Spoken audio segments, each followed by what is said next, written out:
Hi guys, welcome back to my mini vlog. ಎಲ್ಲರೂ ಹೇಗಿದ್ದೀರಾ? I hope ಎಲ್ಲರೂ ಚೆನ್ನಾಗಿದ್ದೀರಾ ಅಂತ ಅನ್ಕೋತೀನಿ. ಹಾಗೆಯೇ ಇವತ್ತು ನಾನು ಬೆಳಗ್ಗೆ ಬೇಗ ಎದ್ದು ಹಾಗೆ ಡ್ಯೂಟಿಗೆ ಹೋಗಬೇಕಿತ್ತು ಅಂತೇಳಿ ಈ ಥರ ರೆಡಿಯಾಗಿ ಅದಾದಮೇಲೆ ತಿಂಡಿ ತಿಂದ್ಕೊಂಡು ಮಮ್ಮಿಗೆ ಬಾಯ್ ಹೇಳಿ ಹೊರಟೆ. ನನ್ನ ಬಸ್ ಇವತ್ತು ಸ್ವಲ್ಪ ಲೇಟಾಗಿ ಬಂತು, ಹಾಗಾಗಿ ಟ್ರೈನ್ ಬೇಗ ಬಂದುಬಿಟ್ಟಿತ್ತು. ಸೊ ಬೇಗ ಹೋಗಿ ಅದನ್ನು ಕ್ಯಾಚ್ ಮಾಡೋ ಅಷ್ಟರಲ್ಲಿ ಫುಲ್ಲು ಸುಸ್ತಾಗಿ ಹೋಗ್ಬಿಟ್ಟೆ. ಸೊ ಅದಾದಮೇಲೆ ಎಲ್ಲರೂ ನನಗೆ ಡಿ ಎಮ್ ಮಾಡಿ ಮೆಸೇಜ್ ಕೇಳ್ತಾ ಇದ್ದೀರಾ, ಯಾಕೆ ಡೈಲಿ ವ್ಲಾಗ್ಸ್ನ ಅಪ್ಲೋಡ್ ಮಾಡ್ತಾ ಇಲ್ಲ ನೀವು ಅಂತ ಹೇಳಿ. ಆದಷ್ಟು ನಾನು ಅಪ್ಲೋಡ್ ಮಾಡಲಿಕ್ಕೆ ತುಂಬ ಟ್ರೈ ಮಾಡ್ತೀನಿ ಆ್ಯಂಡ್ ನಿಮ್ಮೆಲ್ಲರೂ ಸಪೋರ್ಟ್ ಕೂಡ ನನ್ನ ಮೇಲೆ ಹೇಗೆ ಇರಲಿ ಅಂತ ಹೇಳ್ತಾ ಹಾಗೆಯೇ ಲ್ಯಾಬಿಗೆ ಕೂಡ ಹೊರಟೆ. ಅದಾದಮೇಲೆ ಅಲ್ಲಿ ತುಂಬ ಕೆಲಸ ಇತ್ತು ಗೈಸ್ ಇವತ್ತಂತೂ. ಆ್ಯಂಡ್ ಅದನ್ನೆಲ್ಲ ಮುಗಿಸ್ಕೊಂಡು ಅದಾದಮೇಲೆ ಸ್ಯಾಂಪಲ್ಸ್ ಯಾವ್ಯಾವ ರನ್ ಆಗಿದ್ದಾವೆ, ಯಾವ್ಯಾವ ಪೇಷಂಟ್ ಬಂದಿದ್ದಾರೆ ಅಂತ ಅದನ್ನೆಲ್ಲ ಅಟೆಂಡ್ ಮಾಡ್ತಾ ಹಾಗೆಯೇ ಯೂಟ್ಯೂಬಲ್ಲಿ ನನಗೊಂದು 4 ಕಮೆಂಟ್ಸ್ ಬಂದಿದೆ ಗೈಸ್. ಅದ್ರ ಬಗ್ಗೆ ನಾನು ನಿಮಗೆ ನೆಕ್ಸ್ಟ್ ವ್ಲಾಗಲ್ಲಿ ಏನಂತ ಹೇಳ್ತೀನಿ. ಹಾಗೇನೆ ಕೇರಳದಲ್ಲಿ ಒಂದು ಇನ್ಸಿಡೆಂಟ್ ಆಗುತ್ತೆ ಗೊತ್ತಾ ಗೈಸ್, ಅದ್ರ ಬಗ್ಗೆ ನಾನು ಮಾತಾಡ್ತಾ ಇದ್ದೀನಿ. ಆ್ಯಂಡ್ ಏನಕ್ಕಪ್ಪ ಅಂತಂದರೆ ಆ ಥರ ಡೈಲಿ ಎಕ್ಸ್ಪೀರಿಯನ್ಸ್ ನನಗೂ ಕೂಡ ಆಗ್ತಾ ಇರುತ್ತೆ.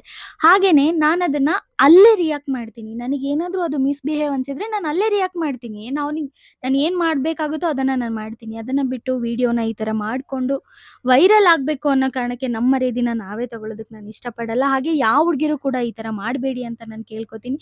ಸೊ ಹಾಗೆಯೇ ನಾನು ಕೂಡ ನನ್ನ ಡ್ಯೂಟಿ ಮುಗಿಸ್ಕೊಂಡು ಹಾಗೆ ಈವ್ನಿಂಗ್ ಆಯಿತು. ಸೊ ನಾನು ಕೂಡ ಒಂದು ಜ್ಯೂಸ್ನ ಕುಡ್ಕೊಂಡು ಅದಾದಮೇಲೆ ನನ್ನ ಟ್ರೈನ್ 5:30 ಇದೆ, ಹಾಗಾಗಿ ಅದನ್ನು ಕ್ಯಾಚ್ ಮಾಡಲಿಕ್ಕೆ ಅಂತೇಳಿ ಹೊರಟೆ.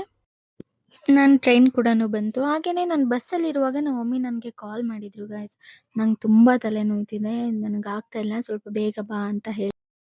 ಬಸ್ ಇಳ್ದು ಮನೆಗೆ ಬರುವಾಗ ನಮ್ಮ ಮನೆ ಪಕ್ಕದ ಎಲ್ಲ ಹುಡುಗರು ಈ ಥರ ಚಂದ ಓದ್ಕೋತಾ ಕೂತ್ಕೊಂಡಿದ್ರು. ಹಾಗೆಯೇ ಅವ್ರನ್ನ ನೋಡಿದಾಗ ನನಗೆ ನನ್ನ ಚೈಲ್ಡ್ಹುಡ್ ನೆನಪಾಯಿತು ಗೈಸ್.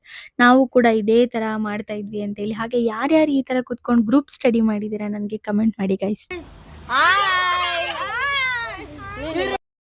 ಮನೆಗೆ ಬಂದು ನೋಡಿದರೆ ನಮ್ಮಮ್ಮ ಈ ಥರ ಮಲಗಿಬಿಟ್ಟಿದ್ರು. ಹಾಗಾಗಿ ಏನಾಯಿತು ಅಂತ ಹೇಳಿ ಕೇಳಿ ಹಾಗೆಯೇ ನಮ್ಮ ಜಾನು ಪಾಪ ಮಲಗೇ ಬಿಟ್ಟಿದ್ದಾಳೆ ಗೈಸ್ ನಮ್ಮ ಮಮ್ಮಿ ಪಕ್ಕ.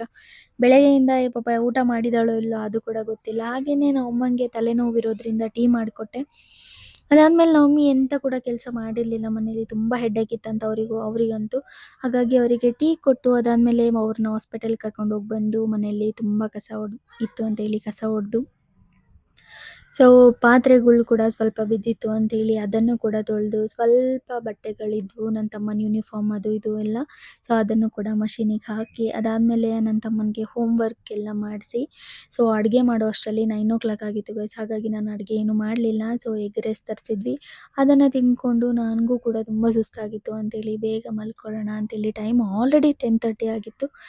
ಸೊ ನಾನು ಕೂಡ ಈಗ ಮಲ್ಕೋಬೇಕು. ಆ್ಯಂಡ್ ಈ ವಿಡಿಯೋ ನಿಮಗೆ ಇಷ್ಟ ಆದರೆ ಲೈಕ್, ಶೇರ್, ಕಮೆಂಟ್. ನನ್ನ ಯೂಟ್ಯೂಬ್ ಚಾನಲ್ ಇನ್ನೂ ಯಾರ್ಯಾರು ಸಬ್ಸ್ಕ್ರೈಬ್ ಮಾಡ್ಕೊಂಡಿಲ್ಲ ದಯವಿಟ್ಟು ನನ್ನ ಯೂಟ್ಯೂಬ್ ಚಾನಲ್ನ ಸಬ್ಸ್ಕ್ರೈಬ್ ಮಾಡ್ಕೊಳ್ಳಿ ಅಂತ ಹೇಳ್ತಾ ಹಾಗೆಯೇ ನಾನು ಈ ವಿಡಿಯೋನ ಇಲ್ಲಿಗೆ ಎಂಡ್ ಮಾಡ್ತಾ ಇದ್ದೀನಿ. ಬಾಯ್ ಗಾಯ್.